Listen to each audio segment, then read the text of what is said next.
futebol é implacável com o tempo. Ele não espera, ele não perdoa. Em 2026, o Brasil vai para mais uma Copa do Mundo. E pela primeira vez em quase 15 anos, uma pergunta divide o país de forma brutal. O Brasil pode ir para uma Copa sem Neymar? Para alguns, ele é passado. Para outros, ainda é o jogador mais decisivo da sua geração. Mas o fato é um só. Essa será a última chance, última Copa, última convocação possível, último julgamento. E quem vai decidir não é a torcida, é Carlo Ancelotti. Antes de continuar com o vídeo, deixa o like e se inscreve no canal. Assim você nos ajuda a continuar produzindo conteúdos como esse. Tamo junto e bora pro vídeo.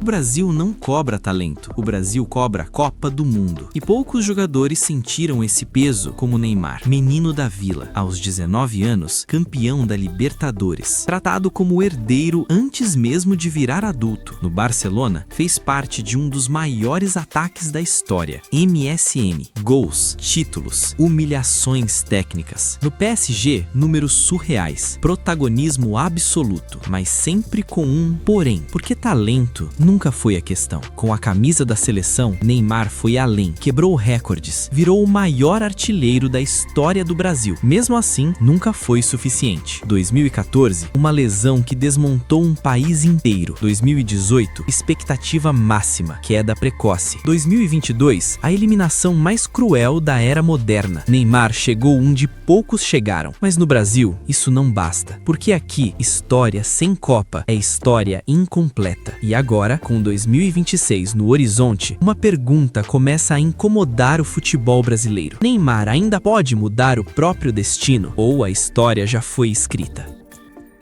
Mais marketing do que futebol. Já passou do tempo. Essas palavras não surgem do nada. Elas não são aleatórias. Elas se repetem tanto que deixam de ser opinião e viram identidade. Hoje, Neymar carrega rótulos antes mesmo de entrar em campo. Ele já não é analisado como jogador. Ele é avaliado como personagem. Cada falta sofrida vira piada pronta. Cada queda vira prova de má fé. Cada lesão vira argumento final. Cada jogo apenas bom vira fracasso. Não existe mais margem, não existe meio termo. O debate morreu, ficou só o tribunal. E tribunal não quer entender, quer condenar. Hoje, quase ninguém discute contexto tático, função em campo, momento físico, ambiente emocional, tipo de jogo. Tudo foi resumido a uma pergunta rasa: serve ou não serve? Mas futebol, principalmente Copa do Mundo, nunca foi simples assim. E talvez a gente esteja fazendo a pergunta errada. Porque nunca foi sobre perfeição, nunca foi sobre regularidade absoluta, nunca foi sobre ser exemplo fora de campo. A história da Copa do Mundo não premia o jogador mais correto, ela não premia o mais constante, ela não premia o mais saudável do ciclo. A Copa não é justa, nunca foi. Ela é exceção, ela é caos, ela é sobrevivência. É o jogo que não flui, é o adversário que fecha tudo, é a torcida adversária empurrando, é a camisa pesando mais do que as pernas. E nesse cenário surge a pergunta que define campeões. Quem decide quando nada funciona? Não é quem corre mais, não é quem marca melhor, não é quem obedece mais ao sistema, é quem chama a bola quando ninguém quer, é quem assume o risco quando o erro vira crucificação, é quem entende o jogo no limite. E é exatamente aí que o nome Neymar insiste em reaparecer, mesmo quando muita gente tenta apagá-lo da conversa. Existe um erro coletivo quando se fala de Neymar hoje. As pessoas ainda esperam o Neymar adolescente, o Neymar de 2014, o Neymar que ganhava no drible e na explosão. Mas futebol não congela o tempo. Jogadores mudam, corpos mudam, funções mudam. Inteligência passa a pesar mais que físico. O erro não é Neymar ter mudado. O erro é achar que mudança significa queda de relevância. Ele não precisa mais ser o mais rápido, não precisa ganhar todas no 1 contra 1, não precisa carregar o time sozinho. Ele precisa ler o jogo melhor que os outros. E é exatamente nesse ponto, mesmo distante do auge físico, que Neymar ocupa um lugar raro no futebol mundial. Porque existe algo que o tempo não rouba. Ele pode tirar explosão, pode cobrar o corpo, pode diminuir a frequência, mas não apaga a leitura de jogo. Experiência não substitui talento, mas talento atravessado pela experiência, isso muda partidas grandes. Isso decide torneios curtos. Isso separa quem participa de quem conquista. E é aqui que o discurso encontra os fatos, não a opinião. Neymar é o maior artilheiro da história da seleção brasileira. Não é narrativa construída, não é recorte convencional conveniente. Não é estatística inflada, é realidade. E mais do que gols, existe influência. A participação direta dele em gols supera qualquer outro brasileiro do século. Mesmo jogando menos, mesmo convivendo com lesões, mesmo ficando fora de ciclos inteiros. Quando Neymar está em campo, a seleção muda de comportamento. O jogo muda de desenho. O adversário muda de postura. O Brasil cria mais chances, finaliza com mais qualidade, força recuos defensivos, arrasta marcações, abre corredores invisíveis. E isso não aparece só no gol, aparece no que o jogo passa a permitir. O retorno ao futebol brasileiro não foi um gesto simbólico, não foi nostalgia para agradar a arquibancada, não foi marketing de carreira. Teve impacto real, no ritmo do jogo, na postura dos adversários, na forma como os times se defendem. Quando Neymar está em campo,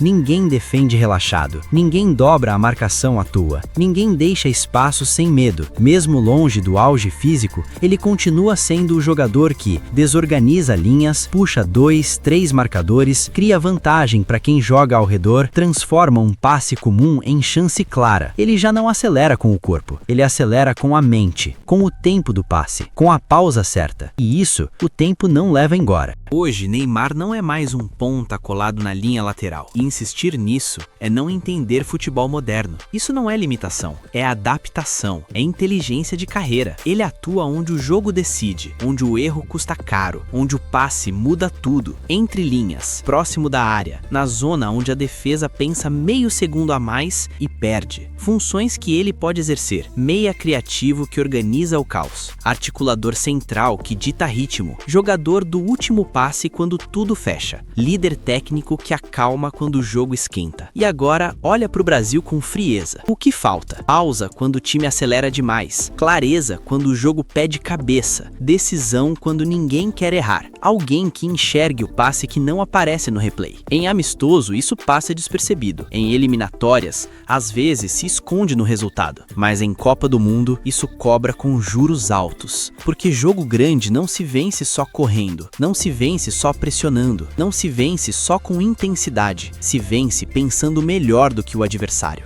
Carlo Ancelotti não construiu carreira ouvindo termômetro de rede social. Ele construiu carreira vencendo torneios onde não há margem para erro. E torneio curto não aceita romantismo, não aceita aposta emocional, não aceita promessa de futuro. Ancelotti confia em jogadores que já sentiram o peso do mundo, já erraram diante de milhões, já decidiram sob tensão extrema, já caíram e levantaram com maturidade. Copa do Mundo não é laboratório, não é espaço para formação, não é campo de testes, é ambiente de resposta imediata. E Ancelotti sabe algo que muita gente esquece no calor da opinião. Quando tudo desanda, o treinador não procura potencial, procura repertório. Veterania não é idade, veterania é memória emocional. É saber o que fazer quando o plano A morre.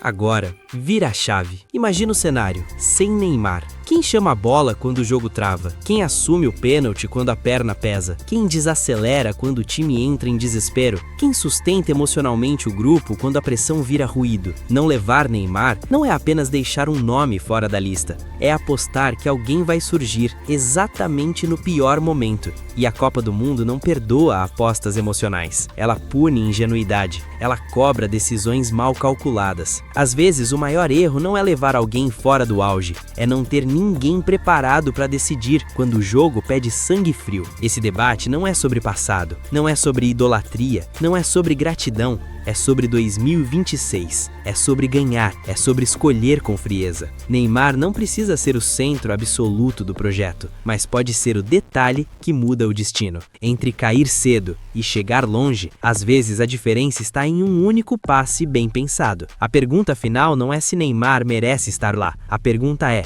o Brasil pode se dar ao luxo de não ter alguém como ele? Agora, eu quero saber de você. Você levaria Neymar para a Copa do Mundo de 2026? Sim ou não? E por quê?